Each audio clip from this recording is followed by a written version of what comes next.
Sur tradingsat.com, le site bourse de BFM Business.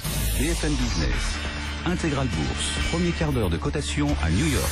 Déjà un gros quart d'heure de cotation en effet. On va parler de cette séance américaine avec Grégory Volokin, le président de Mescart Financial Services, en direct avec nous depuis Manhattan, depuis New York. Rebonjour Grégory. Bonjour Guillaume. Alors autant on recule fortement en Europe de plus de 2%, autant à Wall Street on recule aussi, mais un peu moins fortement, on résiste un peu mieux. Le S&P ne perd entre guillemets que 0,7% en ce moment. Je vous dirais, on a la chance aux États-Unis d'être plus loin de l'Angleterre que vous. Je pense que c'est ça surtout la raison, puisque vraiment cette baisse des marchés, c'est la peur du Brexit, et que ce Brexit aurait évidemment des effets plus importants sur l'économie européenne, sur les banques européennes que sur l'économie américaine. Mais de toute façon, c'est une séance où les investisseurs ont peur, ça se voit. C'est pas la panique comme vous le dites, parce que panique, ça voudrait dire gros volume, et les volumes sont très très faibles. Donc c'est juste un peu un ajustement de risque. On enlève un peu de risque des portefeuilles, mais malheureusement, quand les volumes sont faibles, ça provoque des mouvements importants et des mouvements de baisse importants. Les chiffres que vous prononciez tout à l'heure le prouvent. C'est ce qu'on constate en effet, moins 0,7 actuellement sur le S&P. On va suivre dans quelques instants aussi la confiance des consommateurs américains. L'indice du Michigan, il va tomber dans quelques minutes. Du côté des entreprises, Grégory, beaucoup d'actu, beaucoup de nouvelles sur le front de l'automobile. Qu'est-ce qui se passe ? Il se passe des tas de choses. Je dirais que c'est un secteur qui est en très très forte évolution. Alors on peut voir pourquoi il y a cette évolution. Alors, prenons par exemple la voiture électrique, ça c'est une des grandes évolutions. On parle beaucoup de Tesla. Tesla a eu un problème qui a été découvert assez récemment au niveau de la suspension de leur modèle. Cette suspension, après un certain nombre de kilomètres, elle se casse pendant que les conducteurs roulent, ce qui est franchement désagréable, je pense. Mais le problème n'est pas là, parce que ça peut arriver. Le problème, c'est qu'on apprend qu'en fait, Tesla aurait négocié avec les détenteurs de ces voitures pour que ces détenteurs se fassent rétribuer ou rembourser par Tesla, mais qui gardent ça secret, qu'ils n'en parlent pas à la presse. C'est une sorte de non-competitivity agreement, non-disclosure. C'est quelque chose qu'on n'a jamais vu dans le secteur automobile, comme si Tesla avait vraiment peur qu'il y ait un gros problème au niveau de leur suspension. On peut parler aussi de Google. Là, c'est, je dirais, beaucoup plus amusant ou intéressant. Larry Page. Qu'est-ce qu'il fait, Larry Page, un des fondateurs de Google?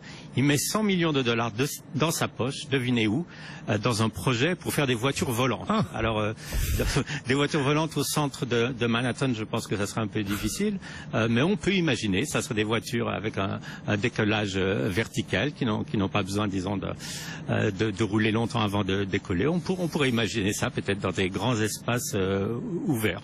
Pourquoi pas? Il y a quelques années, on aurait parlé, quand on parlait en tout cas d'un train qui irait à 1000-1200 km/h comme l'Hyperloop aujourd'hui, qui est en train de se construire avec des premières phases de test, on pouvait rire il y a quelques années quand certains évoquaient ce projet-là. Eh bien, on voit que ça commence à se mettre en place. Pourquoi pas, Grégory, voir, imaginer des voitures volantes dans Manhattan finalement?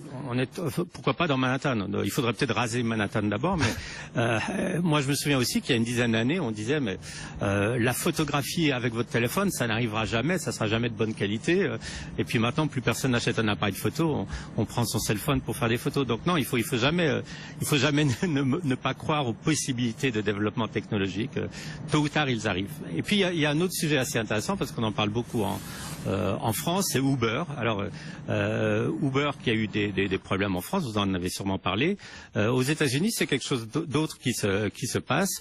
Ils vont proposer un système de réservation un mois à l'avance. Vous pourrez réserver votre voiture Uber un mois à l'avance et jusqu'à 30 minutes en avance. Alors vous me direz pourquoi ils font ça? Tout simplement parce que leur concurrent aux États-Unis, qui s'appelle Lyft, a introduit ce système de réservation. Donc on est obligé de s'adapter quand on est dans le même business que son compétiteur. Et je pense que c'est une très bonne idée de la part de Uber de pouvoir autoriser ces réservations en avance. Ouais, jusqu'à 30 jours à l'avance donc chez Uber. D'abord à Seattle. Et ça bouge en effet dans le secteur de la technologie, dans le secteur automobile américain. Grégory, on termine cette semaine, on le rappelle, pour l'instant dans le rouge à Wall Street. Le S&P perd à peu près 0,8% et la semaine prochaine est particulièrement attendue avec un grand rendez-vous qui va marquer la tendance sans doute.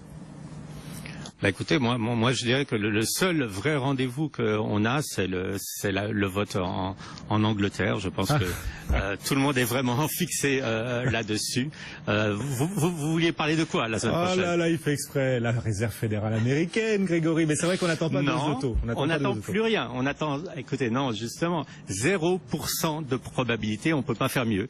0% de probabilité que la Fed ne fasse rien. Donc, si la Fed faisait quelque chose quand il y a 0% de probabilité, vous verrez la panique généralisée. Donc non, ça n'arrivera pas. Ça n'arrivera pas, ce sera pas pour la semaine prochaine, ce sera pour la fois d'après. Il faudra voir quand même comment Janet Yellen justifie tout cela, parce que s'il n'y a pas de hausse de taux en juin, il va falloir qu'elle le justifie, peut-être par un discours un peu moins optimiste que lundi dernier sur l'économie américaine. Ça pourrait être ça le principal risque, s'il fallait en chercher un pour la semaine prochaine, ou le principal enjeu, Grégory?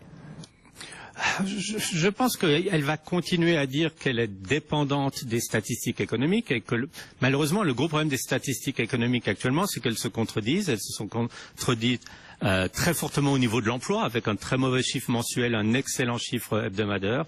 Donc je pense qu'elle mettra un peu moins l'accent sur les statistiques économiques et un peu plus l'accent justement sur le risque politique comme le Brexit, les élections espagnoles, même si elle ne le nomme pas, ou aussi le risque de ralentissement global avec la situation en Chine. Il y a quelques minutes, Éric Galliec de Valcan jugeait sur BFM Business les marchés américains trop chers par rapport au scénario macroéconomique, par rapport à ce ralentissement de la croissance qu'il estime percevoir.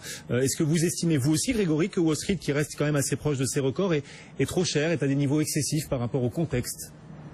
Alors, si Wall Street était à ces niveaux-là, c'est que pour le moment, le consensus des analystes prévoit une croissance des profits l'année prochaine de 14%.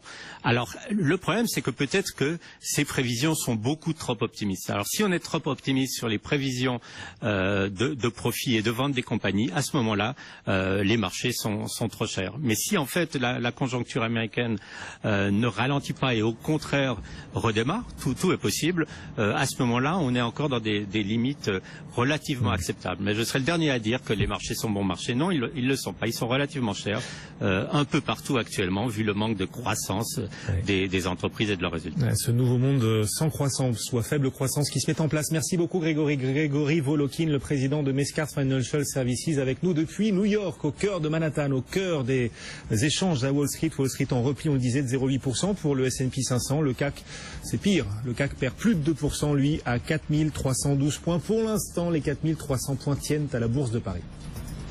BFM Business, Intégral Bourse, 15h, 18h, la bourse en temps réel.